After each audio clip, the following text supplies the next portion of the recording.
திருப்பிக் கொள்வோமா? எபிரேயருக்கு எழுதின நிருபம் 9ஆம் அதிகாரம் 4வது வசனத்தை நாம் வாசிக்கலாம். எபிரேயருக்கு எழுதின நிருபம் 9ஆம் அதிகாரம் 4வது வசனம். பொன்னால் செய்த தூப கலசமும் பொற்றக்கடு பொதித்தப்பட்ட உடன்படிக்கை பெட்டியும் இருந்தன. அந்த பெட்டியிலே மன்னா வைக்கப்பட்ட பொற்பாத்திரமும் ஆரோனுடைய தளிர்த்த கோலும் உடன்படிக்கையின் கற்பலகைகளும் இருந்தன. இந்த வார்த்தை அழகா இருக்கு பாருங்க. ஆண்டவர் சொன்ன ஒரு வார்த்தை. அப்போஸ்தலனாகிய பவுல் எபிரேயருக்கு எழுதின நிருபத்தை இந்த 9ஆம் அதிகாரத்தில் எழுதும் போது பழைய ஏற்பாட்டில் பாளையம் எப்படி இருந்தது, ஆராதனை எப்படி இருந்தது என்று சொல்லி வரும்போது அவர் சொல்லுகிறார், அன்னைக்கு அந்த உடன்படிக்கை பெட்டிக்குள்ள 3 பொருள் வைக்கப்பட்டிருந்தது. நம் உடன்படிக்கை பெட்டியை குறித்து நம் கடந்த நாட்கள்லாம் தியானித்தோம். இன்னைக்கு இந்த உடன்படிக்கை பெட்டிக்குள் வைக்கப்பட்ட ஒரு 3 பொருள் சொல்லுங்க பார்க்கலாம். 1 மன்னா, சொல்லுங்க. 1 மன்னா, 2 ஆரோனின் கோல், 2 ஆரோனின் கோல், 3வது கற்பலகை. கற்பலகை 3 காரியம். 1 மன்னா வைக்கப்பட்ட பொற்பாத்திரம், 2 ஆரோனின் துளிர்த்த கோல், 3 கற்பலகை. இந்த 3 ஏன் உள்ளே வைக்கப்பட்டது, உடன்படிக்கை பெட்டிக்குள்ள இவைகள் வைக்கப்பட என்ன காரணம் என்பதை வேகமாய் தியானித்து கொஞ்சம் ஜெபத்தோடு கொஞ்சம் அபிஷேகத்தோடு நாம் கடந்து போக போறோம். பரிசுத்த ஆவியானவர் நமக்கு உதவி செய்வாராக. ஆமென். உடன்படிக்கை பெட்டி இயேசுவுக்கு அடையாளமாய் சொல்லப்பட்டிருக்கிறது. இயேசுவுக்கு அடையாளமாய் சொல்லப்பட்ட இந்த உடன்படிக்கை பெட்டிக்குள் வைக்கப்பட்ட மன்னா நாம் தான். ஆரோனின் துளிர்த்த கோல் நாம் தான். கற்பலக நாம் தான். இது எல்லாம் நமக்குள் வைக்கப்பட்டது. அதனால தான் நாம் உடன்படிக்கை பெட்டியாகிய இயேசுவுக்குள் வாழ வேண்டும். இயேசுவுக்குள் வாழணும். ஏன் நான் இயேசுவுக்குள் வாழணும்? ஏன் நான் இயேசுவோடு நடக்கணும்? ஏன் என் வாழ்க்கை இயேசுவோடு இணைக்கப்படணும்? உடன்படிக்கை பெட்டிக்குள் இந்த 3 பொருளும் இருக்க வேண்டிய அவசியம் என்ன? நம்பர் 1, மன்னாவை குறித்து நம்ம தியானிக்க போகிறோம். வாசிக்கலாம். எக்ஸோடஸ் யாத்திராகமம் 16ஆம் அதிகாரம். யாத்திராகமம் 16ஆம் அதிகாரத்தை திருப்பிக் கொள்ளுங்கள். 33, 34 ஆகிய வசனங்களை வாசிக்கலாம். மேலும் மோசே கலசத்தை எடுத்து மன்னாவை போட்டு காப்பதற்கு கர்த்தருடைய சந்நிதியில வை என்றார். அது காக்கப்படும்படி ஆரோன் அதை சாட்சி சந்நிதியில் வைத்தார். ஆண்டவருடைய நாமம் மகிமைப்படுவதாக. முத மன்னா இறங்கி வருது. இவர்களுக்காய் மன்னா கொடுக்கப்படுகிறது. எங்களுக்கு அப்பம் இல்லையே, நாங்கள் என்னத்தை சாப்பிடுவோம், இறைச்சி இல்லையேன்னு சொல்லும்போ கர்த்தர் சொன்னார், இந்த ஜனத்திற்கு நான் மன்னாவை கொடுப்பேன், இவர்களுக்கு தேவையான மன்னாவை நான் வருஷிக்க பண்ணுவேன்னு கர்த்தர் சொன்னார். சொன்னது போலவே காலையில போய் பார்த்தா அந்த பனி நீங்கின உடனே அங்க கொத்தமல்லி அளவுல வெண்மை நிறத்துல சின்ன சின்னதா விழுந்து கிடக்குது. அது எல்லாத்தையும் பொறுக்கி கொண்டு வந்து அதை பார்த்து சொன்னாங்க, இது என்னது, இது என்னது, ஒன்னும் தெரியல. அதனால இது என்ன என்று சொல்லி மன்னா என்று பெயரிட்டார்கள். மன்னா அப்படின்னா இது என்ன, அவங்களுக்கு பதில் தெரியல. இது என்னன்னு சொல்லி மன்னான்னு பெயர் வைத்தார்கள். அதன் ருசி தேனிட்ட பணியாரத்துக்கு ஒப்பா இருந்தது. அப்பதான் ஆண்டவர் சொன்னார், இதுதான்ப்பா உங்களுக்கு சாப்பாடு, இதை கொண்டு போய் நல்லா இடிச்சு மாவாக்கி அப்பங்களாய் சுட்டு அடைகளாய் சுட்டு அதிரசங்களாய் செய்து நீங்க சாப்பிடுங்க. யோசிச்சு பாருங்க, இந்த இதை சும்மா சாப்பிட்டாலே தேனிட்ட பணியாரம் போல் இருக்கு. அப்போ இனிப்பு போட வேண்டிய அவசியமே இல்லை. ஆண்டவர் நல்ல அருமையான ஒரு ஆகாரத்தை கொடுத்தா. நல்லா கவனிங்க, உங்களும் என்னையும் இந்த பூமியில ஒரு மன்னாவா கர்த்தர் வச்சிருக்கிறார். எப்படிதான் வச்சிருக்கிறார்? மன்னாவா வச்சிருக்கிறார். நாம் சிருஷ்டிக்கப்பட்டது ஒரு அபூர்வம், ரட்சிக்கப்பட்டது ஒரு அபூர்வம். அபூர்வம். நம்ம ஆண்டவரை ஆராதிப்பது ஒரு அபூர்வம் இல்லையா? ஒரு பனியில முளைத்த காளானை போல கர்த்தர் நம்மளை சமுதாயத்தின் நடுவில் முளைக்க வைத்திருக்கிறான். இந்த சமுதாயத்தின் நடுவில் நம்மளை வாழ வைத்திருக்கிறான். அந்த காலையில பெய்கிற பனி முடியும் போ ஆங்காங்கே விழுந்து கிடப்பது போல ஆங்காங்கே ரட்சிக்கப்பட்ட சந்ததிகளாய் ஆங்காங்கே ஒவ்வொரு சபைகளை வைத்து நம்ம எல்லாரையும் ஒரு சபைக்குள்ள கூட்டி வச்சு ஆண்டவரை ஆராதிக்க வைக்கிறான். இந்த மன்னா சந்திக்கிற சில பிரச்சனைகள் இருக்கிறது. இது ஏன் உடன்படிக்கை பெட்டிக்குள்ள வரணும்னா, இந்த மன்னா சந்திக்கிற பிரச்சனை நம்பர் 1, இந்த மன்னாக்கு வெயில் ஆகாது. எது ஆகாது? பேசுங்க. எது ஆகாது? இது வெயில் ஏற ஏற இந்த மன்னா உருகும். எது ஏற ஏற?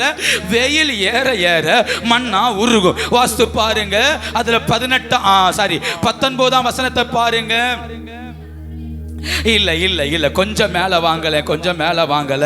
ஆமா, 21ஆம் வசனம். சாரி, அதை விடியற்காலந்தோறும் அளவுக்கு தக்கதாக சேர்த்தார்கள், வெயில் ஏற ஏற அது உருகும். நம்பர் 1, இந்த மன்னாவுக்கு எது ஆகாது? பேசுங்க. எது ஆகாது? வெயில் ஆகாது.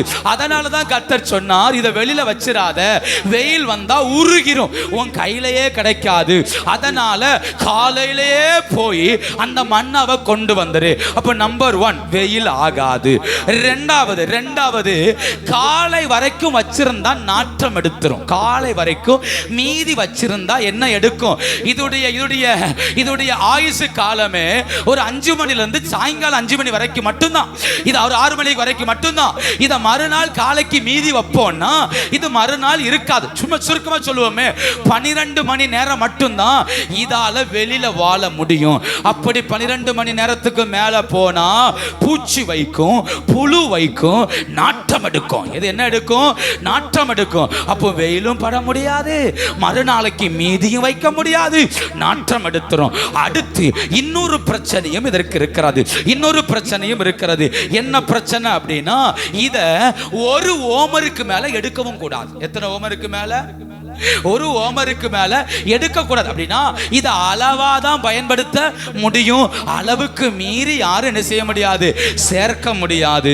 இந்த மன்னாவை பார்த்து தான் கர்த்தர் சொல்றாரு, ஒரு பொன் பாத்திரத்தில் ஒரு ஓமர் எடுத்து போட்டு அந்த உடன்படிக்கை பெட்டிக்குள்ள கொண்டு போய் சாகு வரைக்கும் இந்த மன்னா கெட்டும் போகாது, நாரியும் போகாது. இது வெயில் ஏறினா என்ன சூடு ஏறினா என்ன, இது உருகி போகாது. யோசித்து பாருங்க, இது வெளியில இருந்தா உருகும், வெளியில இருந்தா இது ஆயுசு காலம் ரொம்ப கம்மி, வெயில் ஏற ஏற தன்னையே இழந்துரும்.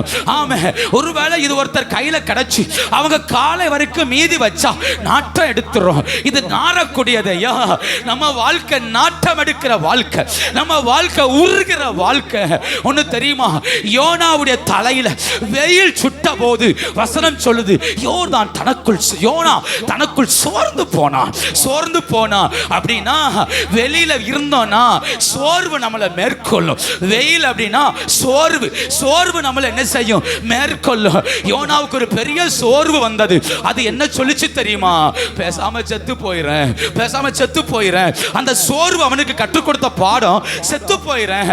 அதனாலதான் கர்த்தர் சொன்னார், வெயில வச்சிராத, உடன்படிக்கை பெட்டிக்குள்ள கொண்டு வச்சிரு. இத வெயில வச்சிட்டனா இவனுக்கு வர்ற பிரச்சனை இவனை சாகடிச்சிரும். இந்த 21வது நாள் என்னை கொண்டு வைக்க வேண்டிய இடம் உடன்படிக்கை பெட்டிக்குள்ள. ஏன்னா நான் வெளியில இருந்தா நான் சந்திக்கிற பிரச்சனைகள் என்னை சாகடிச்சிரும். நான் வெளியில இருந்தா அது என்னை உருக பண்ணிரும், என்னை சோர்ந்து போக பண்ணிரும். எனவே நான் இருக்க வேண்டியது உடன்படிக்கை பெட்டியாகிய இயேசுவுக்குள்ள. அதான் கர்த்தர் சொன்னாரு, உற்றாத அத அவனை உருக உற்றாத, கொண்டு போய் வச்சிரு. ஆயுசு காலமும் அவன் உருகி போவதில்லை. ஹல்லேலூயா. உடன்படிக்கை பெட்டிக்குள்ள வச்ச மன்னாவை டெய்லி மாத்தல, ஒரு நேரம் வச்சது மாறவே இல்லை. அது நாரவும் இல்லை, கெட்டு போகவும் இல்லை, புழுக்கவும் இல்லை. அதுடைய வாழ்க்கை எப்பவுமே பிரகாசமா இருந்தது. ஒன்னு புரிந்து கொள்ளுங்க, வாழ்க்கை நாட்டம் எடுக்கிற வாழ்க்கை தான், அசுத்தம் நிறைஞ்ச வாழ்க்கை தான், விழுந்து போற வாழ்க்கை தான். இந்த வாழ்க்கையை காப்பாற்றணும்னா நான் போய் சேர வேண்டியது இயேசுவின் சமூகத்தில், உடன்படிக்கை பெட்டியாகிய கிறிஸ்துவின் பிரசன்னத்தில். அங்க இருந்தா என்னை கர்த்தர் கெட்டு போக விட மாட்டார். ஹல்லேலூயா. கெட்டு போக விட மாட்டார், கெட்டு போக விட மாட்டார். வெளியில புழு இருக்குது, வெளியில பூச்சி இருக்குது. ஏசாயா 14ஆம் அதிகாரம் 11ஆம் வசனத்தை வாசித்து பாருங்க. ஏசாயா 14ஆம் அதிகாரம் 11ஆம் வசனம்.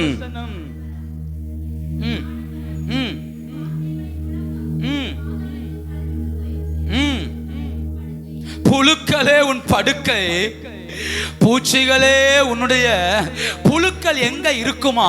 பாதாளத்துல. சொல்லுங்க, புழுக்களுடைய வேலை எங்கதான்? பாதாளத்துல தான். மார்க் 9ஆம் அதிகாரத்துல 44ஆம் வசனம் சொல்லுது, நரகத்துல இருக்கிற புழு சாகாமலும் அவியாமலும் இருக்கும்னு மார்க் 9:44 வாசிக்கிறோம். அப்போ நல்லா புரிந்து கொள்ளுங்க, என்னை நாற்றம் எடுக்க வைக்க பாதாளம் போராடிட்டே இருக்குது. என்னை நாற்றம் எடுக்க வைக்க புழுக்கள் போராடிட்டே இருக்குது. இந்த புழுக்கள் எங்கே உள்ளது? பாதாளத்தில் உள்ளது, நரகத்துக்கு உரியது. அப்போ நரகத்துக்கு உரிய ஏதோ ஒன்று என்னை நாட்டம் எடுக்க வைக்கும்படி, கெட்டுப்போக பண்ணும்படி அது போராடிட்டே இருக்குது. அதனால தான் கர்த்தர் சொல்றாரு, எப்பா உடன்படிக்கை பெட்டிக்குள்ள கொண்டு வச்சிரு, இந்த இந்த மன்னாவை உடன்படிக்கை பெட்டிக்குள்ள வச்சிரு. அதுக்குள்ள வச்சிட்டா அது ஒரு நாள் நாராது, ஒரு நாள் நாராது. நான் இப்படி சொல்றேன், கர்த்தர் சொன்னார் இல்லையா, இந்த கல்லின் மேல் என் சபையை கட்டுவேன், பாதாளத்தின் வாசல்கள் அதை மேற்கொள்ளாது. அந்த கல் இயேசுவே, அந்த கல் இயேசுவே. இயேசுவின் மேல கட்டப்பட்டா, இயேசுவோடு நான் சேர்ந்து நடந்தா, இயேசுவோடு இணைஞ்சுக்கிட்டா, பாதாளத்தின் புழுக்கள் என்னை சேதப்படுத்துவது இல்லை. கர்த்தரை மகிமைப்படுத்துங்க பார்க்கலாம். பாதாளத்தின் புழுக்கள் என்னை சேதப்படுத்துவதில்லை. இந்த கால வேளையில் யாருடைய வாழ்க்கையில் பாதாளம் மேற்கொள்ளுதோ அந்த அதிகாரங்கள் இன்னும் பகல் உடைவதாக. யாருடைய வாழ்க்கையில் பாவம் மேற்கொள்ளுதோ அந்த பாவத்தின் கிரியைகள் இன்னும் பகல் உடைவதாக. யாருடைய வாழ்க்கையில் புழுக்கள் நாட்டம் எடுக்க வைக்கிறதோ அந்த அனுபவங்கள் இயேசுவின் நாமத்தினால உடைவதாக. நம்மை கொண்டு பரிசுத்த ஆவியானவர் இயேசுவுக்குள்ள உடன்படிக்கை பெட்டியாகிய இயேசுவுக்குள்ள அவர் வைப்பாராக. ஒரு நிமிஷம் நல்ல கைதட்டி ஆண்டவரை மகிமைப்படுத்துங்க, ஆண்டவரை உயர்த்துங்க. பாதாளத்தின் கையில நான் சிக்கினது போதும், பாதாளத்தின் வாழ்க்கை வாழ்ந்தது போதும். இனி கர்த்தர் தம்முடைய கைக்குள்ள என்னை மறைப்பாராக.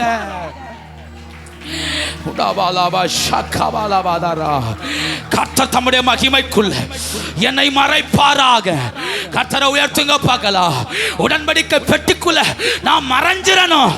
ஏன்னா அங்கே வைக்கப்பட்டவன் கெட்டு போவதில்லை, உடன்படிக்கை பெட்டிக்குள் வைக்கப்பட்டவன் நாறுவதில்லை. அவனை கர்த்தர் மகிமையாய் நடத்துவார். ஹல்லேலூயா. அப்போ மன்னா வெளியே இருந்தா உருகும், வெளியே இருந்தா நாரும். அதனால தான் கர்த்தர் சொன்னார் மோசேட்ட, இது செழிப்பா இருக்கணும்னா, இது அப்படியே ஃப்ரெஷ்ஷா இருக்கணும்னா கொண்டு வச்சிருப்பா, உடன்படிக்கை பெட்டிக்குள்ள வச்சு சாட்சியின் சன்னிதானத்தில் வச்சிரு, இயேசுவோடு இணைச்சு வச்சிரு. அதனால தான் இயேசு நமக்காய் ரத்தம் சிந்தி நம்மளை மீட்டெடுத்து பரிசுத்த ஆவியை நமக்குள் தந்து இயேசுவோடு இணைய வச்சிருக்கிறார். ஏன்னா நான் வெளியில கடந்தா கெட்டு போயிருவேன். தாவீது சொல்றாரு, நான் கர்த்தர் மேல மட்டும் விசுவாசம் இல்லாம இருந்தா கெட்டு போயிருப்பேன், கெட்டு போயிருப்பேன். உம்முடைய வசனம் மாத்திரம் என் மன மகிழ்ச்சியா இல்லாத இருந்தா கெட்டு போயிருப்பேன். அப்ப என்னை கெடுத்து போடுகிற காரியங்கள் வெளியே அநேகம் இருக்கிறது இல்லையா? தீனாள், யாக்கோபின் மகள் தீனாள் சுத்தி பார்க்க போனா, ஆனா சீகேமின் ராஜாவுடைய பையன் அவளை கெடுத்து அனுப்பினான். சுத்தி பார்க்க போனவா வாழ்க்கை கெடுக்கப்பட்டது. தாமார் சாப்பாடு கொடுக்க போனவா கெடுக்கப்பட்டு அனுப்பப்பட்டா. இந்த உலகம் கெடுத்து போடக்கூடிய உலகம், இந்த உலகம் என் வாழ்க்கையை நாசமாக்கக்கூடிய உலகம். இந்த உலகம் கொஞ்சம் வாய்ப்பு கிடைச்சா போதும் நம்மளை தரமட்டமா நசுக்குவதற்கு அது ஆயத்தமா இருக்கு. இந்த நாட்டம் எடுத்த உலகத்துல நான் கெட்டு போகாமல் தப்பித்து ஓட ஒரே ஒரு மறைவிடம், இயேசுவின் உடன்படிக்கை பெட்டி மாத்திரமே. சிலுவை என்கிற அந்த உடன்படிக்கை பெட்டி, அதற்குள் மறைந்திருக்கிறவன் கெட்டு போவதே இல்லை. ஹல்லேலூயா. அதற்குள் மறைந்திருக்கிறவனை அவர் விட மாட்டார். ஆமென். ஹல்லேலூயா. சந்தோஷமா ஹல்லேலூயா. நான் என்ன சொல்றேன், பேழைக்குள்ள இருக்கிறது நாய் இருக்கலாம், ஓனாய் இருக்கலாம், சிங்கம் இருக்கலாம், கரடியும் இருக்கலாம், புலியும் இருக்கலாம், யானையும் இருக்கலாம், அதே பேழைக்குள்ள ஆடும் இருக்கலாம், மானும் இருக்கலாம், அதே மாடுகள் இருக்கலாம். ஆனா பேழைக்குள்ள இருக்கும் வரைக்கும் ஒண்ணுக்கு ஒண்ணு எதுவுமே சேதப்படுத்தல, எதுவுமே சேதப்படுத்தல. பேழைக்குள்ள இருந்தா யாருடைய குணமும் மாறும். பேழைக்குள்ள இருந்தா எப்பேற்பட்ட முரட்டாட்டமும் மாறும். கிறிஸ்துவுக்குள்ள வந்துட்டா எப்பேற்பட்ட குணத்தையும் மாற்ற கர்த்தர் வல்லவர். வெளியில வேணாம் எதிரியா இருக்கலாம், அவன் பேழைக்குள்ள வந்துட்டா, உடன்படிக்கை பெட்டிக்குள்ள வந்துட்டா, நாட்டம் எடுத்த வாழ்க்கையவும் மகிமையாய் மாற்ற கர்த்தர் வல்லவர். அல்லேலூயா. மன்னா. இரண்டாவதாக ஆரோனின் தொழிற்த கோல். இது ஏன் உள்ளே வைக்கப்பட்டது? என்னாகமம் 17ஆம் அதிகாரம் 10ஆம் வசனம். என்னாகமம் 17:10.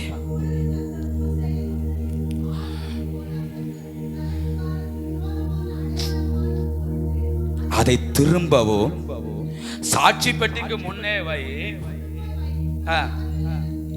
எனக்கு விரோதமாய் முறுமுறுப்பதை ஒளிய பண்ணுவாய், அவர்கள் சாக மாட்டார்கள். ஆரோனுடைய கோல் துளிர்த்துருச்சு. ஆண்டவர் சொன்னா 12 கோல்களை கொண்டு போய் உடன்படிக்கை பெட்டிக்கு முன்ன வையினார். உன்னை வச்சுட்டு வந்தாச்சுன்னா, வந்ததுக்கு பிறகு காலையில போய் பார்த்தா ஆரோனுடைய கோல் துளிர்த்திருந்தது, பூ பூத்து வாதுமை பழங்களை தந்தது, பயங்கரமா வாசனை வீசுது. கொண்டு வந்து காற்றாரு, ஆரோனின் கோல் துளிர்த்திருக்கணும்னு ஜனங்கள் எல்லாரும் ஆச்சரியப்பட்டார்கள். உடனே கர்த்தர் சொல்றாரு, இதை வெளியே வைக்காத, இதை வெளியே வைக்காத, கொண்டு பெட்டிக்குள்ள வச்சிரு. இதை வெளியே வைக்காத. இது ஆரோனுடைய துளிர்த்த கோல் தான். ஆனா இந்த கோலை இனி யார் கையில கொடுத்துறாத, ஆரோன் கையில கொடுத்துறாத. கொண்டு உள்ள வச்சிரு, உள்ள வச்சிரு, உடன்படிக்கை பெட்டிக்குள்ள வச்சிரு. நான் வாதுமை மரத்துடைய ஹிஸ்டரி எடுத்து பார்த்தேன். என்ன சொல்றாங்கன்னா, வாதுமை மரம் பட்டு போன பிறகு அது துளிர்ப்பதற்கு 1% கூட வாய்ப்பு கிடையாது. அது திரும்ப துளிர்ப்பதற்கு 1% கூட பட்டு போன பிறகு வாய்ப்பே கிடையாது. வாய்ப்பில்லாத ஒரு கோலையாக்கும் இப்ப தேவ சமூகத்தில் கர்த்தர் துளிர்க்க பண்ணிருக்கிறார். நான் என்ன சொல்றேன், நம்ம எல்லாம் யாரு? விழுந்து போன ஒரு கூட்டம், பட்டு போன வாழ்க்கை, எத்தனையோ நேரம் தேவனை விட்டு பின்வாங்கி போனவர்கள். ஆனா நம்மளை துளிர்க்க வைத்தது தேவனுடைய அபிஷேகம் மட்டுமே. நம்மளை துளிர்க்க வைத்தது தேவ கிருபை. நமக்கு வேற இல்ல, பேக்ரவுண்ட் இல்ல, நமக்கு பின்னால நம்மளை தூக்கிவிட ஆள் இல்ல. ஆனா இன்னைக்கு தேவ பிரசன்னத்துல துளிர்த்து நிற்பதற்கு காரணம் கர்த்தருடைய அபிஷேகம். கர்த்தர் நம்ம மேல் வைத்த அந்த மகிமை உடன்படிக்கை பெட்டிக்கு முன்ன கடந்ததனாலதான் கர்த்தர் நம்மளை வாழ வைத்திருக்கிறார், வாழ வைத்திருக்கிறார். நாம் பட்டு போன மரம், நம்ம பட்டு போன மரம், நம்மலாம் விழுந்து போன மரம். ஹல்லேலூயா. நம்மளை வச்சு ஒண்ணுத்துக்கு கழியாது, எதற்கும் பிரயோஜனம் இல்லை. ஆனா நம்ம மேல கர்த்தர் வச்ச அபிஷேகம் அது துளிர்க்க வைக்குது, பூக்க வைக்குது, வாதுமை பழங்களை தருது, தேசமே திரும்பி பார்க்குது. நான் என்ன சொல்றேன், கோல் துளிர்க்க பலத்தினால் அல்ல, தேவ பிரசன்னத்தினால, அவருடைய மகிமையினால ஆகும். அதனாலதான் துளிர்த்த கோல் இருக்க வேண்டிய இடம் உடன்படிக்கை பெட்டி, உடன்படிக்கை பெட்டி. ஏன்னா இத வெளியே வச்சா பட்டு போயிடும், திரும்பவும் வெளியே வச்சா இது பட்டு போக வாய்ப்பு இருக்கு. ஆனா உடன்படிக்கை பெட்டிக்குள்ள வச்சுட்டா எனக்கு வேற இல்லையே, கவலை இல்லை. எனக்கு கிளைகள் இல்லையே, கவலை இல்லை. என்னை பின்னந்து தூக்கி விட ஆள் இல்லையே, கவலை இல்லை. நீர் பாய்ச்ச ஆள் இல்லையே, கவலை இல்லை. ஏழு உடன்படிக்கை பெட்டிக்குள்ள இருந்தா யாரும் தேவையில்லை, அவரே உன்னை துளிர்க்க வைப்பாரு. உடன்படிக்கை பெட்டிக்குள்ள இருந்தா உன்னை தூக்கி விட ஒருத்தன் வர வேண்டிய அவசியமே இல்லை. கர்த்தர் துளிர்க்க வைப்பார், அவர் வாதுமை பழங்களை உருவாக்குவார்.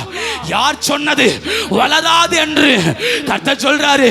பெட்டிக்குள்ள இருக்கிறவன் வாடி போவதே இல்லை. ஹல்லேலூயா.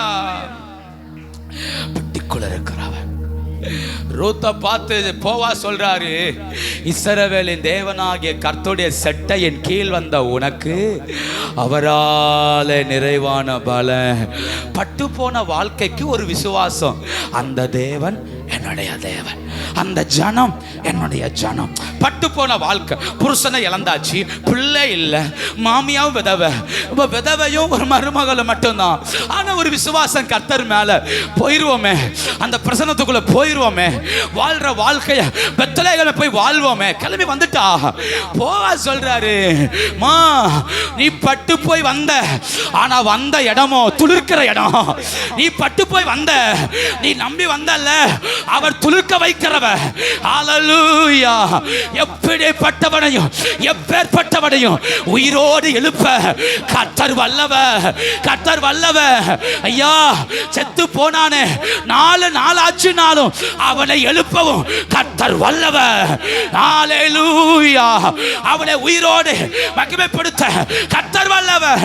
அப்படியானால் நான் தேவ பிரசன்னத்துக்குள்ள அடங்கி இருக்கும்போ என்னை துளிர்க்க வைப்பா, துளிர்க்க வைப்பா, துளிர்க்க வைப்பா. ஒன்று தெரியுமா, வெளியில இருக்கும் வரைக்கும் இந்த ஆரோனுடைய கோல் மந்திரவாதிகளையே மேற்கொண்ட கோலாக்கும். யாரை மேற்கொண்ட கோல்? மந்திரவாதி. இவன் பாம்பாக்குனா மந்திரவாதியும் பாம்பாக்குறான். ஆனா ஆரோனுடைய கோலுக்கு ஒரு விசேஷம் உண்டு, அத்தனை பாம்பையும் விழுங்கும், அத்தனை பாம்பையும் விழுங்கிரும். நல்ல வல்லமை உள்ள கோலாக்கும் ஆரோனுடைய கோலு. ஆரோன் கொண்டு போய் அடிச்சா தண்ணி ரத்தமாகும். ஆரோன் கொண்டு அடிச்சா அங்கிருந்து வாமை தவளை பிறக்கும். ஆரோன் அடிச்சா பேன் வரும். பேன் வரும்போ மந்திரவாதி சொல்றான், அடிச்சது ஆரோன், பின்ன இருக்கிறது தேவனுடைய விரல்.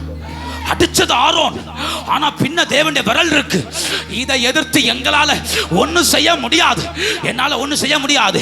கர்த்தர் சொன்னார், ஆரோன்டையும் மோசத்தையும் மண்ணள்ளி தூவு அப்படின்னாரு.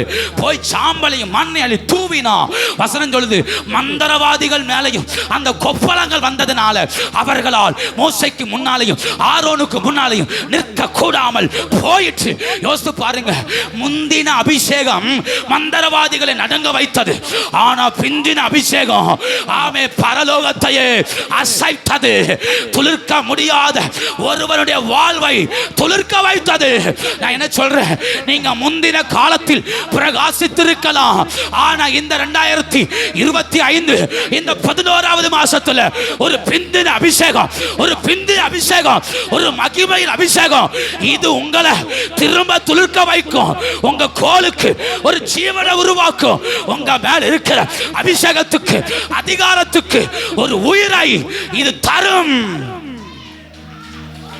காபாலாபா சந்தனாதா உடாபாலா மாரியாந்தரா. முந்தின கோல் மந்திரவாதிகளை நடுங்க வைத்தது, ஆனா பிந்தின கோல் முறுமுறுப்புகளை நிறுத்தினது. எதை நிறுத்தினது? முறுமுறுப்புகளை. அந்த 17ஆம் அதிகாரத்தில் கர்த்தர் அதை தான் சொன்னார் இல்லையா? ஆமே, 10ஆம் வசனத்தின் கீழ் பகுதியில பாருங்க, முறுமுறுப்பை ஒளிய பண்ணுவேன். எதை ஒளிய பண்ணுவேன்? இந்த கோலை கொண்டு போய் உடன்படிக்கை பெட்டுக்குள்ள வச்சிரு. இவனை முறுமுறுத்த அத்தனை நாவுகளையும் நான் ஒளிய பண்ணுவேன். இந்த வருஷத்தின் கடைசியில நம்மளை முறுமுறுக்கிற ஒரு கூட்டம் உண்டு. பிசாசு நம்மளை முறுமுறுத்துட்டே இருக்கிறான், நம்மளை பரியாசம் பண்ணிட்டே இருக்கிறான். ஜெபிக்கிறவன, ஆராதிக்கிறவன சாத்தான் முறுமுறுத்துட்டே இருக்கிறான். இவனால என்ன செய்ய முடியும்னு?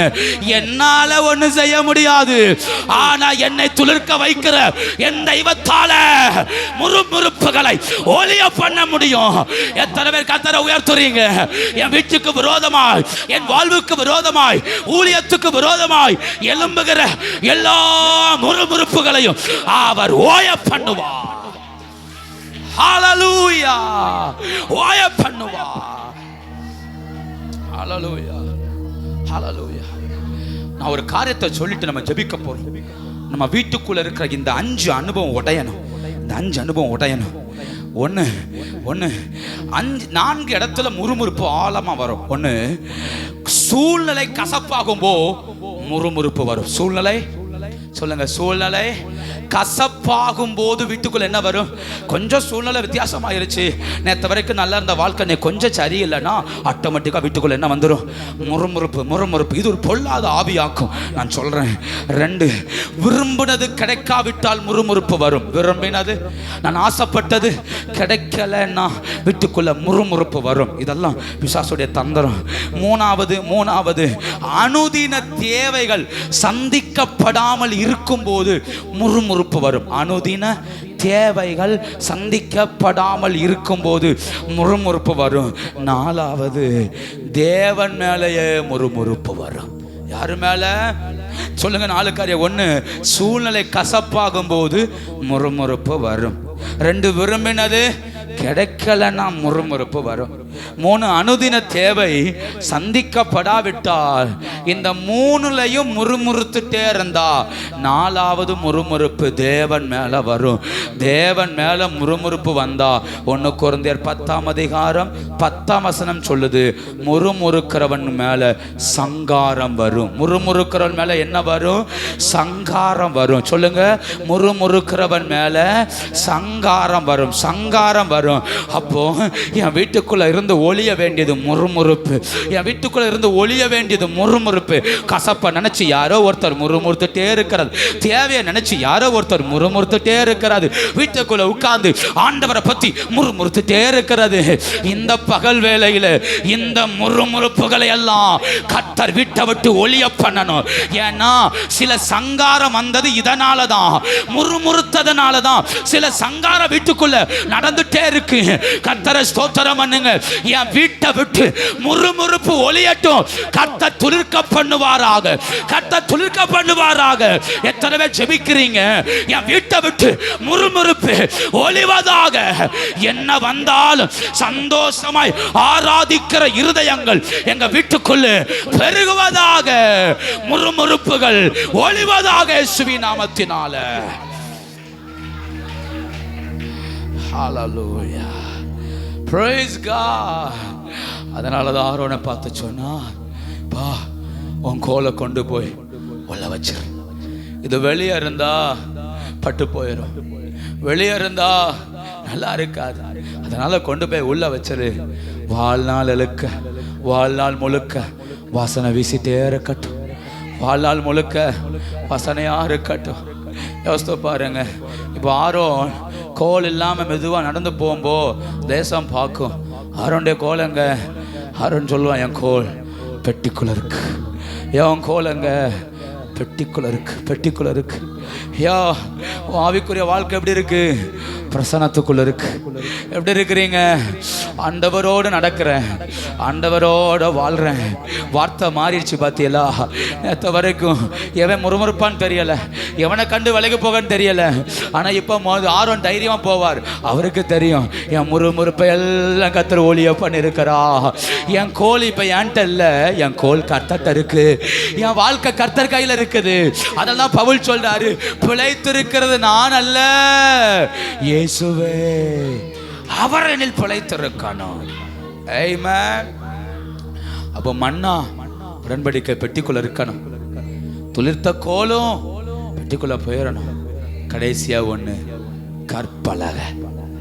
மோசேட்ட கர்த்தர் கொடுத்த 2 கற்பலகை. இந்த கற்பலகையும் ஆண்டவர் பெட்டிக்குள்ள வைக்க சொன்னார். யாத்திராகமம் 25ஆம் அதிகாரம் 21வது வசனம், 25, 21.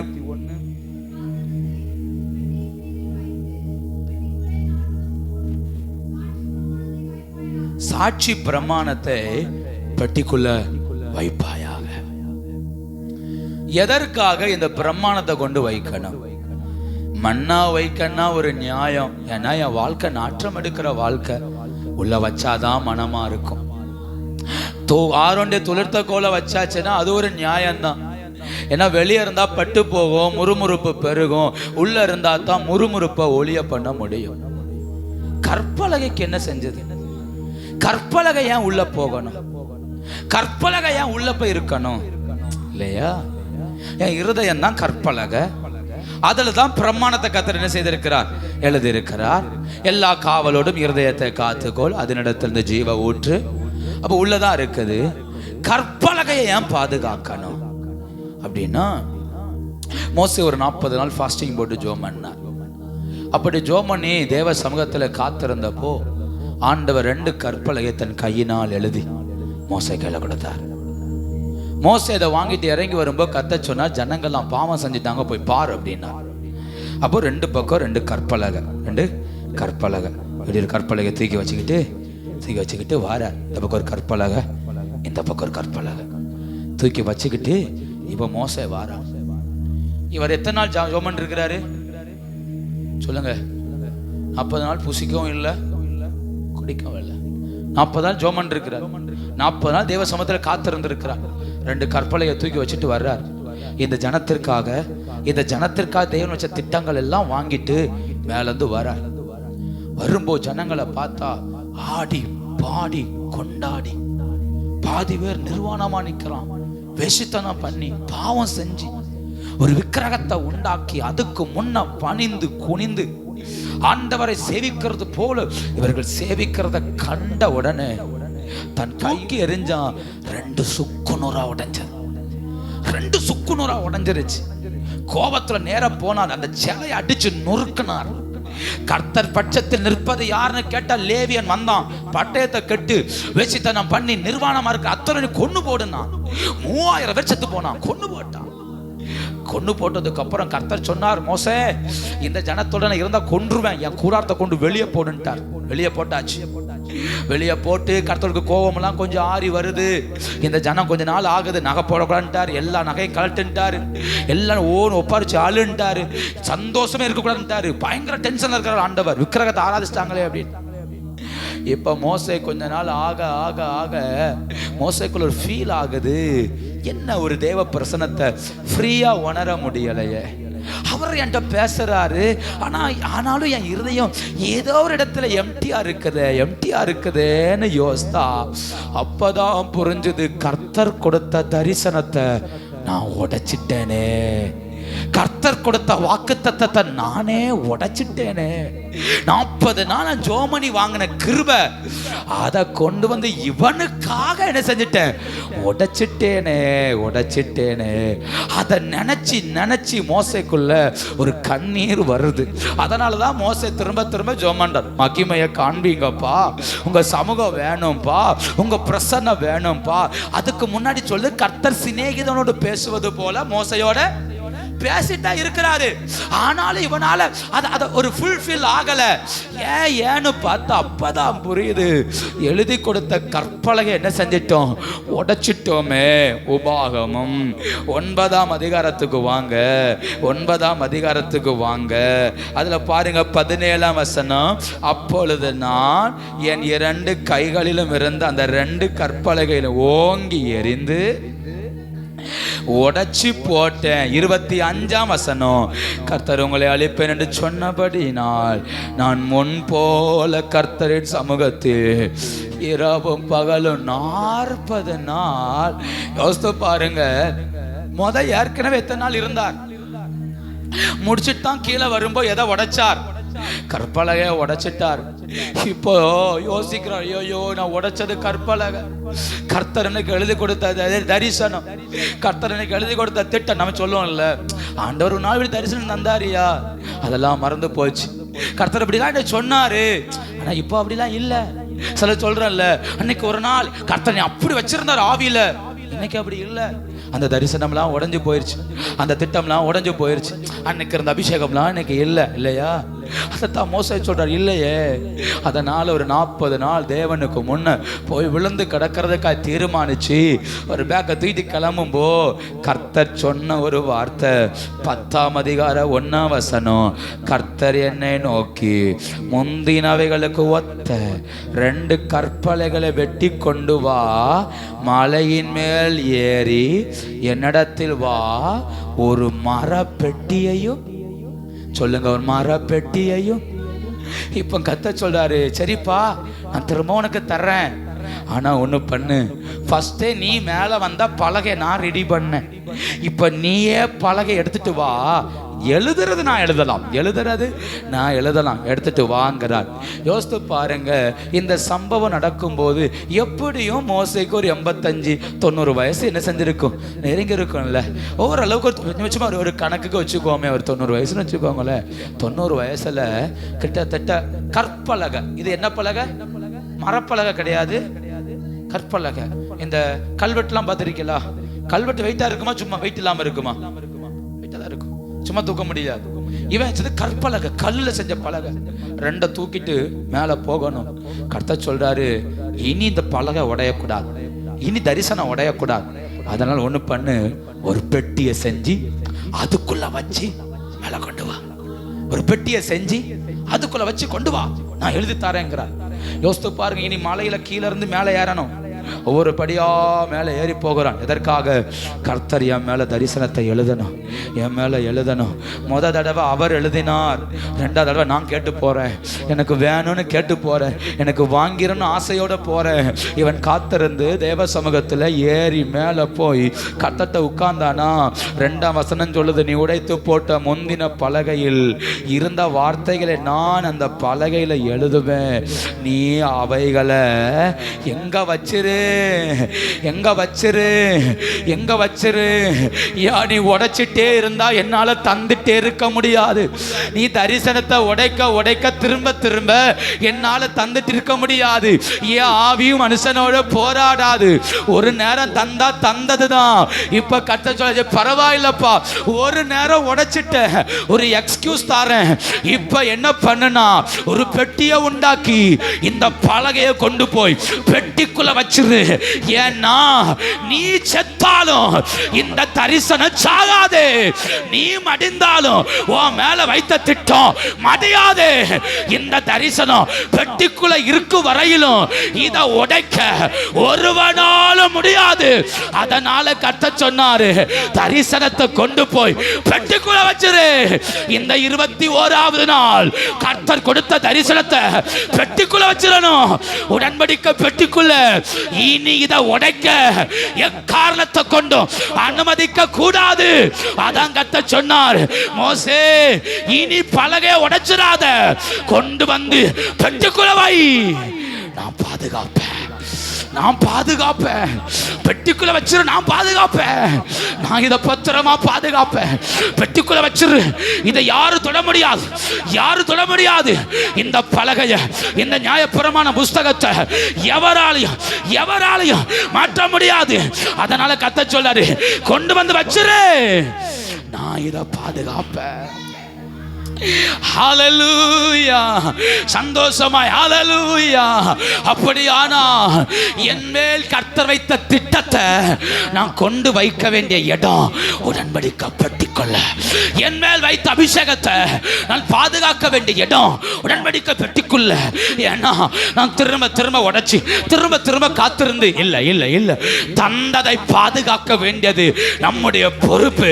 கர்த்தர் நம் தலைமையில் வச்ச அபிஷேகத்தை பாதுகாக்க வேண்டியது நம்முடைய அவசியம். அதனால இனி தரிசனத்தை இழக்க கூடாது. கர்த்தரை பார்த்து சொல்லுங்க, ஆண்டவரே இனி தரிசனத்தை இழக்க கூடாது, இனி தரிசனத்தை இழக்க கூடாது, இனி அபிஷேகத்தை இழக்க கூடாது. எனக்கு கிடைச்ச அபிஷேகத்தை, எனக்கு கிடைச்ச தரிசனத்தை, எனக்கு கிடைச்ச வாக்குத்தத்தத்தை நான் வைக்க வேண்டிய இடம் உடன்படிக்கை பெட்டிக்குள்ள.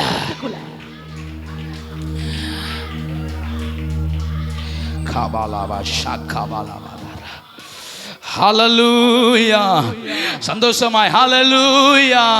அப்போ நல்லா புரிஞ்சுக்கோங்க, மன்னா உள்ள இருந்தா பாதுகாப்பு, கோலு உள்ள இருந்தா பாதுகாப்பு, என் தரிசனமும் உள்ள இருந்தா பாதுகாப்பு. அது இருக்க வேண்டிய இடம் உடன்படிக்கை பெட்டிக்குள்ள. ஏன்னா உடன்படிக்கை பெட்டிக்குள்ள வச்சிருந்தா டெய்லி சொல்லும், உள்ள தரிசனம் இருக்குப்பா, தரிசனம் இருக்குப்பா. போய் நிற்கும் போதெல்லாம் பெட்டி சொல்லும், கர்த்தர் சொல்வார், உன் மேல தரிசனம் இருக்கு, உன் மேல தரிசனம் இருக்கு, உன் மேல தரிசனம் இருக்கு, உன் மேல தரிசனம் இருக்கு. அப்போ நல்லா புரிஞ்சுக்கோங்க, என் மேல தேவன் வச்ச தரிசனம் உடையாமல் இருப்பதற்கு என்னை வைக்க வேண்டிய இடம் சிலுவைக்குள்ள கொண்டு போய், கிறிஸ்துவுக்குள்ள கொண்டு போய். அதை பவுல் சொல்றாரு, அந்த உடன்படிக்கை பெட்டிக்குள்ள ஒரு நியாயப்பிரமாணம் இருக்கு, அப்போ கிட்டத்தட்ட பல வருஷங்களா அந்த நியாயப்பிரமாணம் அந்த பெட்டிக்குள்ளேயே டிராவல் ஆகுது. அதான் ஆண்டவர் சொன்னார், வானமும் பூமியும் ஒளிந்தே போனாலும் என் வாயிலிருந்து புறப்பட்ட வார்த்தை, சொல்லுங்க, வார்த்தை மட்டும் என்ன செய்யாது? வானம் ஒளியும், பூமி ஒளியும், ஆனா எது மட்டும் ஒளியாது? வார்த்தை என்ன செய்யாது? ஒளியவே ஒளியாது. ஒரு வசனத்தை வாசிக்கலா? ஆமே, 2 நாளாகமம் 5ஆம் அதிகாரம் 10ஆம் வசனம். 2 நாளாகமம் 5ஆம் அதிகாரம் 10ஆம் வசனம். இஸ்ரவேல் புத்திரர் எகிப்திலிருந்து புறப்பட்ட பின் ஓரேபிலே அவர்களோடு உடன்படிக்கை பண்ணின போது மோசே அந்த பெட்டியில வைத்த 2 கற்பலகைகளை அல்லாமல், இப்ப எது உள்ள இல்ல? மன்னா உள்ள இல்ல, துளிர்த்த கோல் உள்ள இல்ல. எது மட்டும்தான் இருக்குது? சாலமோன் ஆலயம் கட்டும்போ அதுக்குள்ள எது மட்டும்தான் இருக்குது? 2 கற்பலகை. நான் அப்படி சொல்லட்டுமா? நேற்று வரைக்கும் மன்னா தனியா இருந்தது, ஆரோண்ட துளிர்த்த கோல் தனியா இருந்தது. ஆனா இப்ப இது எல்லாத்தையுமே தரிசனத்துக்குள்ள மறைச்சிட்டாரு. இனி மன்னா தனியா தேவையில்ல, இனி ஒரு துளிர்த்த கோல் தனியா தேவையில்ல. நானும் தரிசனமும் இணைஞ்சிட்டோம், நானும் தரிசனமும் இணைஞ்சாச்சு. இப்போ நான் கெட்டு போக மாட்டேன். ஏன்னா நான் வசனத்தோடு என்ன செஞ்சிட்டேன்? இணைஞ்சிட்டேன். ஏன்னா மனுஷன் அப்பத்தினால் மாத்திரமல்ல, தேவனுடைய வாயிலிருந்து புறப்படுற ஒவ்வொரு வார்த்தையினாலும் பிழைப்பான். அப்ப நேத்து வரைக்கும் பிழைக்க முடியல, ஒரு பெட்டிக்குள்ள வச்சு பாதுகாக்க வேண்டியிருந்தது. ஆனா இப்போ நான் ஆண்டவரோட நெருங்க நெருங்க நெருங்க அவருடைய வசனம் எனக்குள்ள வர வர வர மன்னாவும் துளிர்த்த கோலும் கற்பலகைக்குள்ளேயே மறைஞ்சிருச்சு. இப்ப எது உயர்ந்திருக்கு? வசனம் மாத்திரம் உயர்ந்திருக்குது. எது உயர்ந்திருக்கு? வார்த்தை மாத்திரம் உயர்ந்திருக்கு. இப்ப தாவீதை பார்த்து நீ எதை நோக்கி பயணிக்கிறன்னு கேட்டா தாவீது சொல்லுவான், வாக்குத்தத்தத்தை நோக்கி நான் பயணிக்கிறேன். ஆபிரகாமை பார்த்து எதை நோக்கி பயணிக்கிறேன்னு கேட்டா ஆபிரகாம் சொல்லுவார், வாக்குத்தத்தத்தை நோக்கி. அப்போ இவர்கள் எல்லாரும் வாக்குத்தத்தத்தை நோக்கி பயணித்தார்கள். இவங்க ஏன் கெட்டு போகல? இவங்க ஏன் துளிர்த்த வாழ்க்கை காய்ந்து போகல? அவர்கள் வசனத்தோடு இணைஞ்சிட்டாங்க. அப்ப நல்லா புரிஞ்சுக்கோங்க, மன்னாவாகிய நான், துளிர்த்த கோலாகிய நான் இணைய வேண்டியது வசனத்தோடு. வசனத்தோடு. இன்னைக்கு ஏன் ஜெபம் பண்றீங்க? கர்த்தர் வசனம் தந்திருக்கிறார். இன்னைக்கு ஏன் ஆராதிக்கிற? கர்த்தருக்கு வசனம் தந்திருக்கிறார். இன்னைக்கு ஏன் சந்தோஷமா இருக்கிற? கர்த்தர் எனக்கு வசனம் தந்திருக்கிறார். அப்ப வசனத்தோடு இணைஞ்சிட்டா என்னை எவராலும் பிரிக்க முடியாது. வசனத்தோடு இணைஞ்சிட்டா இப்ப கர்த்தர் என்னை நடத்துவார். என் வாழ்க்கை ஆட்டோமேட்டிக்கா துளிர்க்கும், என் வாழ்க்கை ஆட்டோமேட்டிக்கா வசனம் வீசும். அது மனமா இருக்கும், கெட்டு போகாது. ஹல்லேலூயா. அப்ப நான் எதோட இணைஞ்சிரணும்? எதோட இணைஞ்சிரணும்? நான் 3 இருக்கலாம். நான் ஒரு மன்னாவா இருக்கலாம், நான் ஒரு துளிர்த்த கோலா இருக்கலாம், என் இருதயத்துல தரிசனம் இருக்கலாம். ஆனா அந்த 3 ஒண்ணு ஆயிரணும். இந்த 3 தனித்தனியா இருந்தாலும் வீழ்ச்சி வரும், தனித்தனியா இருந்தாலும் வீழ்ச்சி வரும். 3 ஒண்ணு ஆயிரணும். 3 வசனத்தோடு இணைஞ்சிடணும். வசனம் தான் என் மன்னா, வசனம் தான் என் கோல், வசனம் தான் எனக்கு எல்லாம். இப்படி ஒன்னா இணைஞ்சிட்டா கர்த்தர் நம்மளை மகிமையா நடத்துவார். சந்தோஷமாய் ஹல்லேலூயா. இந்த 3 ஒண்ணா இணைஞ்சிடணும். இன்னையிலிருந்து ஒரு தீர்மானம் இருக்கணும், நானும் வசனமும் இணைஞ்சிடணும், நானும் இயேசுவும் இணைஞ்சிடணும். நான் கர்த்தரோடு சேர்ந்துடணும், அவரோடு சேர்ந்து நடக்கணும். ஏன்னா எது தெரியுமா நிலை நிற்கும்? வானமும் பூமியும் ஒளிந்து போனாலும் வசனம். திரும்ப சொல்றேன், நான் மரித்தாலும் எனக்கு தந்த தரிசனம் மரிப்பது இல்லை. அபிரகாம் மரித்தாலும் அபிரகாம் எழுந்த தரிசனம் என்ன செய்யல? சாகல. யோசேப்பு மரித்தாலும் யோசேப்பு சொல்றான், கர்த்தர் ஒரு நாள் நிச்சயம் உங்களை சந்திப்பார். தரிசனம் சாகாது. அப்ப என் மேல வச்ச தரிசனம் என்ன செய்யக்கூடாது? அதை அடுத்த சந்ததி மேல வச்சுட்டு போகணும். நம்ம போகும்போது அடுத்த சந்ததி மேல ஒரு தரிசனத்தை கொடுத்துட்டு போகணுமே தவிர விழுந்துடவே கூடாது. ஆமென். ஹல்லேலூயா. அதனாலதான் உடன்படிக்கை பெட்டிக்குள் இந்த 3 வைத்தார்கள். ஒரு வார்த்தையை சொல்லி நான் அதோட முடித்தால் நல்லா இருக்கும் நான் நினைக்கிறேன். தாவீது தன் நகரத்துல அந்த உடன்படிக்கை பெட்டியை கொண்டு வந்தான், தன்னை தேவனோடு இணைத்துக் கொண்டான். 2 நாள் 2 மாடி தாவீதுடைய வாழ்க்கையை புரட்டி போட்டது. முதல் நாள் முதல் மாடியில ஏறி நின்ன போது 2 சாமுவேல் 7ஆம் அதிகாரம் 1ஆம் வசனம் 2ஆம் வசனம்.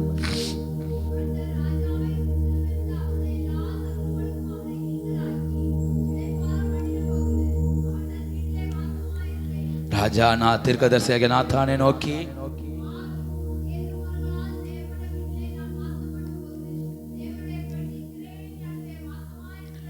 ஒரு நாள் வீட்டில் இருக்கும்போ அப்படியே உலாய் வரும்போ அவன் கண்கள் திரைச்சலைய பார்க்கிறது. 4 திரைச்சலைக்குள்ள உடன்படிக்கை பெட்டி இருக்குது.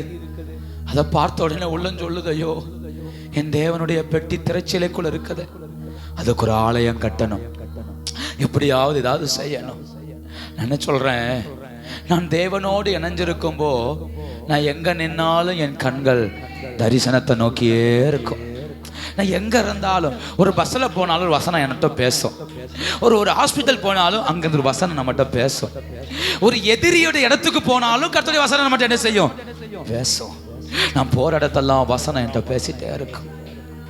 ஏன்னா இப்ப தாவீது யாரோட இணைஞ்சிருக்கிறான், கர்த்தரோடு இணைஞ்சிருக்கிறான். அதனால கர்த்தரோடு இணைஞ்சிருக்கிறதுனால அவன் கண்கள் தரிசனத்தையே பார்க்குது. எங்க பார்த்தாலும் வசனம் வசனம் வசனம், தரிசனம், கர்த்தர் கர்த்தர் கர்த்தர் கர்த்தர். கொஞ்ச நாள் ஆச்சு 11ஆம் அதிகாரம் 2 சாமுவேல் 11ஆம் அதிகாரம் 2ஆம் வசனம். ஒரு நாள் சாயங்காலத்தில் அரண்மனை உப்பரிக்கையின் மேல் ஸ்நானம் பண்ணுகிற உப்பரிக்கையின் மேல இருந்து, அவ்வளவுதான், 2 சாயங்காலம் 2 மாடி அவன் வாழ்க்கையவே புரட்டினது. ஒரு சாயங்காலம் அவன் கண்டது உடன்படிக்கை பெட்டியை. அன்னைக்கு கர்த்தர் சொன்னார், உன் வீட்டை நான் நிலைநிறுத்துவேன்னு சொன்னார். உடன்படிக்கை பெட்டியை கண்ட அன்னைக்கு கர்த்தர் சொன்னார், உன் வீடு நிலைநிற்கும்னு சொன்னார். கொஞ்ச நாள் ஆச்சு, அதே மாடி, ஆனா கண்டது வேற. ஒரு ஸ்நானம் பண்ணுகிற ஸ்திரியை கண்டான். அன்னைக்கு கர்த்தர் சொன்னார், பட்டயம் உன் வீட்டை விட்டு நீங்காது. ஒரு ஸ்திரியை கண்டான், இச்சித்தான், பாவம் செய்தான், பாவத்தை மறைக்க ஒரு கொலை செய்தான். கர்த்தர் சொன்னார், பட்டயம் வீட்டை விட்டு நீங்காது. அம்மா, ஐயா, தம்பி, தங்கச்சி, என் கண்கள் தரிசனத்தை நோக்கி இருக்கும் வரையில், அதனால்தான் திரும்ப திரும்ப சொன்னார், நீ உடன்படிக்கை பெட்டிக்குள்ள மறைஞ்சுக்கோ. நீ மண்ணா, நீ நாட்டம் எடுக்க கூடியவன். கொஞ்சம் சாயங்காலம் லேட் ஆயிருச்சுன்னா கண்டிப்பா என்ன செஞ்சிருவ, நாரிருவ. 12 மணி நேரத்துக்கு மேல ஒன்னால நிக்க முடியாது. ஓடிரு, பெட்டிக்குள்ள ஓடிரு, பிரசனத்துக்குள்ள ஓடிரு. ஏன்னா அப்படி ஓடுன அன்னைக்கு அவன் கண்களுக்கு தரிசனம் தெரிஞ்சது. இந்த பெட்டியை மாத்திரணும், ஆலயத்தை கட்டணும், கர்த்தருக்கா வாழணும், கர்த்தருக்கா சேவை செய்யணும் தோணுச்சு. இப்போ மண்ணா கொஞ்சம் நார ஆரம்பிக்குது, புழுக்கள் எழும்புது, பாதாளத்தின் வாசனை கொஞ்சம் வீசுது. இப்ப குளிச்சிட்டு இருக்கிற பெண் அழகா தெரியுறா, அவளை பார்க்கணும்னு தோணுது, அவன் மேல கண்ணு போகுது, அவளோட தவறு செய்யணும் தோணுது. அந்த தவறு செய்வதற்கு எல்லா வழிகளை செய்கிறான். அன்று சாயங்காலம் அவன் சுமந்த மகிமையை அவனே உடைச்சான், அவன் சுமந்த அபிஷேகத்தை அவனே உடைச்சான். சீயோன் தற்காக்கவும் செய்யும், தவறினா தள்ளி கீழே விட்டுரும். தற்காக்கவும் செய்யும், தவறினா மலையிலிருந்து விழுந்தா தேருமா உடம்பு, கீழே விழும்ப பிரச்சனை இல்லை. இப்போ சீயோன் மலையில இருக்குது, அங்கிருந்து விழுந்தா என்ன ஆகும்? இந்த கராகால வேலையில நான் மண்ணாங்கிறத என்ன செய்யக்கூடாது, மறக்க கூடாது. நான் கோலுங்கிறத மறக்க கூடாது. நான் வெளியில இருக்கிற ஒவ்வொரு நிமிடமும் எனக்கு ஆபத்து. நான் வெளியில சந்தரிக்கிற ஒவ்வொரு சமயமும் எனக்கு ஆபத்து. நான் ஓடி போக வேண்டியது தேவ பிரசன்னத்துக்குள்ள. ஒரே சாயங்காலம் வாழ்க்கையும் மாறினது, ஒரே சாயங்காலம் வாழ்க்கையும் அழிந்தது. ஒரே சாயங்காலத்தில் 8ஆம் 7ஆம் அதிகாரத்தில் வந்த சாயங்காலம் வாழ்க்கையை வளர வைத்தது. 11ஆம் அதிகாரத்தில் வந்த சாயங்காலம் வாழ்க்கையவே அழித்தது. இந்த கால வேளையில ஏன் ஆண்டவர் அவ்வளோ அழகா பெட்டிக்குள்ள கொண்டு வச்சிரு சும்மா விளையாட்டுக்கு சொல்லல. நான் வெளியில இருக்கிற ஒவ்வொரு நிமிடமும் பாவம் மேற்கொள்ள 100க்கு 100 வாய்ப்பு இருக்கிறது. நான் வெளியில இருக்கிற ஒவ்வொரு நிமிடமும் முறுமுறுப்புகள் என்னை மேற்கொள்ள வாய்ப்பு இருக்கிறது. நான் வெளியே இருக்கிற ஒவ்வொரு நிமிடமும் என் தரிசனத்தை உடைக்கக்கூடிய காரியங்கள் எனக்கு நேரிட வாய்ப்பு இருக்கிறது. அவைகளுக்கு தப்பி ஓட பெட்டிக்குள்ள போயிடணும். முழங்கால் படிடலாமா? ஜெபம் பண்ணுவோமா கொஞ்ச நேரம்? ஹalleluya ஹalleluya ஷபாலா ஹாதாராமா உடபாலா பௌடியாந்தரா. தேவ பிரசன்னம் அளவில்லாமல் இறங்கி வந்திருக்கிறார். இப்ப நீங்க தான் முடிவெடுக்கணும். நான் எங்க வாழ போறேன்? நான் பெட்டிக்குள்ளையா, பெட்டியை விட்டு வெளியே வா? பெட்டிக்குள்ள வாழ்ந்த தாவீது கர்த்தரை நோக்கி பார்த்தான், கர்த்தருக்காக செயல்பட விரும்பினான். பெட்டியை விட்டு வெளியே வந்த அன்னைக்கு அவனுடைய கண்கள் பாவத்தை பார்த்தது, அவனுடைய கண்கள் இச்சையை பார்த்தது, அவனுடைய கண்கள் அசுத்தத்தை பார்த்தது. இந்த பகல் வேளையில நீங்க தான் ஜெபிக்கணும், நீங்க தான் ஜெபிக்கணும், நீங்க தான் ஜெபிக்கணும். ஆண்டவரே, நான் பெட்டிக்குள்ள போயிடணும், தேவ பிரசனத்துக்குள்ள போயிடணும், தேவ மகிமைக்குள்ள போயிடணும். உடாபால சந்தனா பௌடமான துடாதரா. தேவனே, நான் பிரசனத்துக்குள்ள போயிடணும். இந்த 21வது நாள் கர்த்தர் நம்மளை பார்த்து சொல்றாரு, இனி நீ கெட்டு போகாமல் இருக்க பெட்டிக்குள்ள வா, பெட்டிக்குள்ள வா, கிறிஸ்துவின் நிழலுக்குள்ள வா. நீ வெளியில இருக்கிற ஒவ்வொரு நிமிடமும் சாத்தான் மேற்கொள்ளுவான், பாதாளம் மேற்கொள்ளும். ஏ தாவீதே, அந்த சாயங்காலம் உன் கண்கள் பாவத்தை அல்லவா கண்டது? ஹalleluya. கர்த்தரை துதிங்க பார்க்கலாம். அவ்வளவு தூரம் கர்த்தருக்காய் பிரயாசப்பட்டவனின் கண்கள் பாவத்தை பார்க்குமானால் இந்த பகல் வேளையிலே ஜெபிங்க, ஜெபிங்க. இயேசுவோடு இணைஞ்சிரணும், இயேசுவோடு இணைஞ்சிரணும். பாவத்தில் இணைஞ்சிட கூடாது, அசுத்தத்தில் இணைஞ்சிட கூடாது. உடன்படிக்கை பெட்டியாகிய இயேசுவோடு இணைஞ்சிரணும். ஒரு சாயங்காலம் எல்லா வாழ்க்கையை மாற்றும், ஒரு சாயங்காலம் எல்லா ஜீவியத்தை மாற்றும். கர்த்தரை துதிங்க பார்க்கலாம், கர்த்தரை துதிங்க பார்க்கலாம். அவுடாபாலாமா ரேக துடாதரா அதரபௌடியாந்தரா. வாலிப பிள்ளைங்களா ஜோமனுங்க, இயேசுவே, நான் நாறிடக்கூடாது, அதனால என்ன உங்க சமூகத்துல மறைச்சிருங்கப்பா, மறைச்சிருங்கப்பா. பெரியவங்களா ஜோமனுங்க, என் குடும்பம் நாறிடக்கூடாது, தரிசனம் கட்டக்கூடாது, அதனால எங்களை பிரசனத்துக்குள்ள மறைச்சிருங்கப்பா.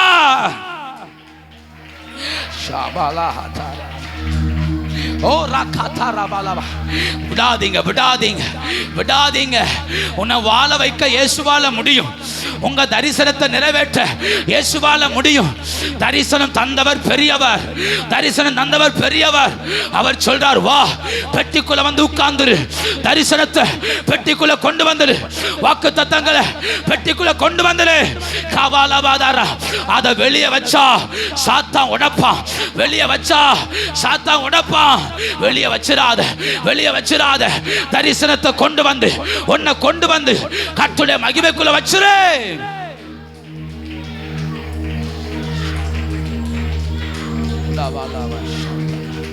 காவாலபாதா உடபாலா சந்தன பௌடதாரா ரேதரே மனஹத்துடபாலபாதா உடபாலபா ஷக்கபாலபாதாரா. எத்தனை பேர் ஜெபிக்கிறீங்க? எத்தனை பேர் ஜெபிக்கிறீங்க? எத்தனை பேர் ஆண்டவர் ஆராதிக்கிறீங்க? காபாலா ஹாதாராமா உடபாலமா ரியாந்தரா. நான் வெளியே இருக்க அழைக்கப்பட்டவன் அல்ல, வெளியே இருக்க அழைக்கப்பட்டவன் அல்ல. இன்னைக்கு ஒரு அபிஷேகம் பற்றி பிடிக்கட்டும், பற்றி பிடிக்கட்டும். என்னை உடன்படிக்கை பெட்டிக்குள்ள அழைத்து செல்லுகிற ஒரு தேவனுடைய அபிஷேகம் பற்றி பிடிக்கட்டும், பற்றி பிடிக்கட்டும். கர்த்தரை துதிங்க பார்க்கலாம், கர்த்தரை உயர்த்துங்க பார்க்கலாம். என்னை தேவ மகிமைக்குள்ள அழைத்து செல்லுகிற ஒரு அபிஷேகம், அபிஷேகம் பற்றி பிடிப்பதாக. கபாலபாதாரா உடபாலபௌடியாந்தரா அதரக துடாதரா அதரபௌடியாந்தரே. நான் வெளியில நின்றக்கூடாது, வெளியே வாழ்ந்துடக்கூடாது. என்னை பரிசுத்தாவின் அபிஷேகத்துக்குள்ள, அபிஷேகத்துக்குள்ள, அபிஷேகத்துக்குள்ள, அபிஷேகத்துக்குள்ள. கபாலபாதாராமா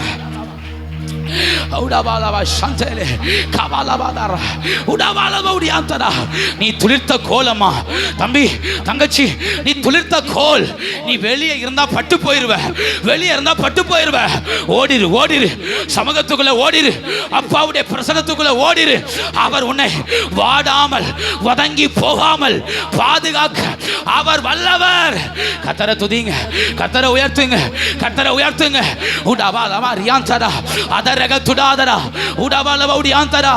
இயேசுவின் சமூகத்தில் ஓடி வந்தரே, அவர் உன்னை பலப்படுத்த நிலை நிறுத்த அவர் வல்லவர். கபாலவா ஷகபாலா கபாலா கபாலவா ரிகதாரபாலவா ரியாந்தரா அத்தேரே அவுடதாரலே தேரே மனம சந்தனாதரா கவலவதரா. இணையுங்க, இணைஞ்சிருங்க, ஆண்டுடைய பிரசன்னத்தோட இணைஞ்சிருங்க, இணைஞ்சிருங்க, இணைஞ்சிருங்க. ஓ ரபாலா ஹத்துடபலவதரா ரிகமனமதரா. உன் மேலுக்க தரிசனத்தை நீயே உடைச்சிராத, நீயே உடைச்சிராத. கர்த்தர் உன் மேல வச்ச வாக்குத்தத்தத்தை நீயே உடைச்சிராத. கர்த்தர் சொல்றார், ஓடி வந்துரு, பிரசன்னத்துக்குள்ள மறைஞ்சுக்கோ. பிரசன்னம் தான் உனக்கு பாதுகாப்பு. உடன்படிக்கை பெட்டியாகிய இயேசுவை பிடிச்சுக்கோ. கவலவதரா அதரகத்துடா. இனி இழந்தா சம்பாதிப்பது கடினம், இழந்தா சம்பாதிப்பது கடினம். இந்த கால வேளையில கர்த்தருடைய மகிமையோடு இணைஞ்சுக்கோங்க. அவர் நம்மை உருவாக்குகிறவர்.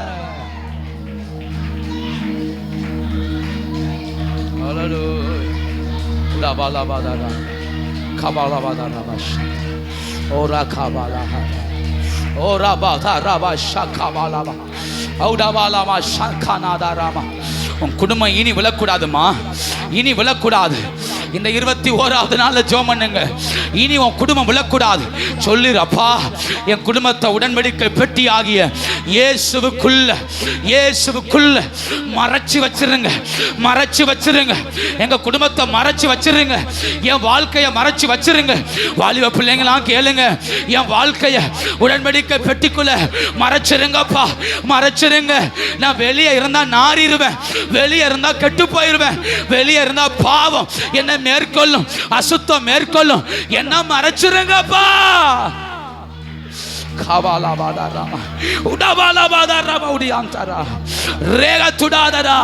எத்தனை பிள்ளைங்க ஜெபம் பண்றீங்க? எத்தனை பேர் ஜெபம் பண்றீங்க?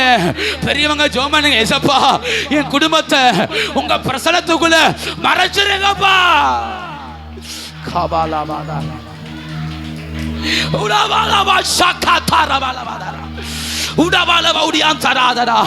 தரிசனம் சாகாதுமா, தரிசனம் சாகாது.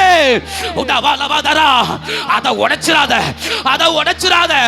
அதால சாக முடியாது, ஆனா உடைக்க முடியும், உடைக்க முடியும். தரிசனத்தால சாக முடியாது, உடைக்க முடியும். உடைச்சிராத, உடைச்சிராத. கர்த்தர் கொடுத்த தரிசனத்தை எதற்காகவும் உடைச்சிராத. பிரசனத்தோடு இணைஞ்சுக்கோ.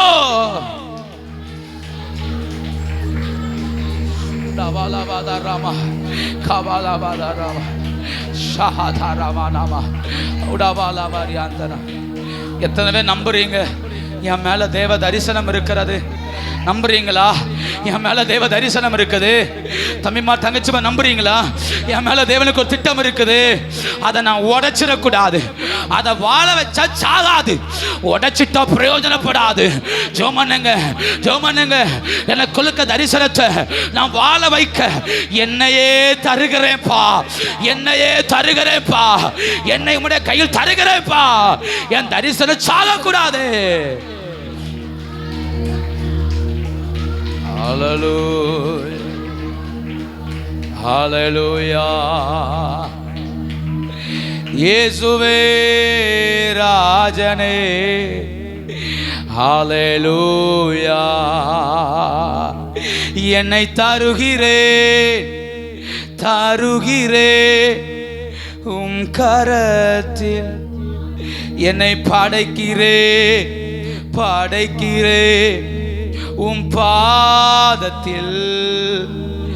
என்னை தருகிறேன், தருகிறேன் உம் கரத்தில். என்னை படைக்கிறேன் உம் பாதத்தில். உருவாக்குமே, என்னை உருவாக்குமே, உருவாக்குமே என்னை கரம் உயர்த்தி சொல்லுங்க. என்னை உருவாக்குமே, என்னை உருவாக்குமே, உருவாக்குமே என்னை உருவாக்குமே. ஒரே மாடிதான், 2 சாயங்கால வேலை, பார்வை 2க்கும் விளைவு வந்தது. கரம் உயர்த்தி சொல்லுங்க. என் பார்வை என் சிந்தையெல்லாம் இயேசுவாகட்டும். என் பார்வை என் சிந்தையெல்லாம் இயேசுவாகட்டும். இந்த 21 நாள் ஜெப நாள்ல கர்த்தர் திரும்ப திரும்ப நம்மகிட்ட பேசினது தான், அவருடைய பிரசன்னத்தோடு இணைஞ்சிக்கணும். சாமுவேல இருந்து ஆரம்பிச்சோம், தாவீது வரைக்கும் அவர்கள் இணைஞ்சது தேவ பிரசன்னத்தோடு.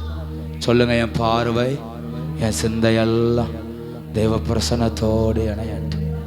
என் பார்வை என் சிந்தையெல்லாம் உங்க பிரசன்னத்தோடு இணையட்டும். கர்த்தரே ஆளுகை செய்யும், கர்த்தரே நடத்தும். நல்ல பிதாவே, நன்றி நிறைந்த மனதோடு இயேசுவின் நாமத்தினால ஜெபிக்கிறோம். இது எங்கள் நடுவில் இருக்கிறதுக்காய் நன்றி. மெய்யாகவே கர்த்தர் எங்களோடு இருக்கிறார். மெய்யாகவே எங்கள் நடுவில் வாசம் பண்ணுகிறது. மெய்யாகவே தேவ பிரசன்னம் எங்களோடு இருக்கிறதுக்காய் ஸ்தோத்திரம். நீ நல்லவரப்பா, உன்னுடைய தயவு எங்கள் மேல இருக்கிறார். எங்களை அந்த உடன்படிக்கை பெட்டிக்குள் நீ மறைத்துக் கொள்ளுகிறதுக்காய் நன்றி. மண்ணாப்பா, நாங்க கெட்டு போகிற வாழ்க்கை, ஆண்டவரே பட்டு போற வாழ்க்கை, தரிசனங்களை உடைக்கிற வாழ்க்கை. ஆனா எங்களை நீங்க உங்க உடன்படிக்கை பெட்டிக்குள்ள மறைச்சுக்கோங்க, பிரசனத்தின் பெட்டிக்குள்ள மறைச்சுக்கோங்க, தேவ ஆவியானுடைய பிரசனத்துக்குள்ள மறைச்சுக்கோங்க. ஆளுகை செஞ்சு நடத்துங்க, உங்க நாமம் உயரட்டும். எல்லா பிள்ளைகளையும் ஆசீர்வதிங்க. உங்களுடைய பிரசன்னம் ஒவ்வொருவரோடு இருக்கட்டும். சின்ன பிள்ளைங்க, வாலிப பிள்ளைங்க, பெரியவங்க, முதியவங்க எல்லாரையும் ஆசீர்வதிங்க. இயேசுவின் மூலம் ஜெபம் கேளும் நல்ல பிதாவே. என் ஆத்துமாவே முழுவதுமே அவர் செய்த சகல உபகாரங்களையும் மறவாது. ஆமென்.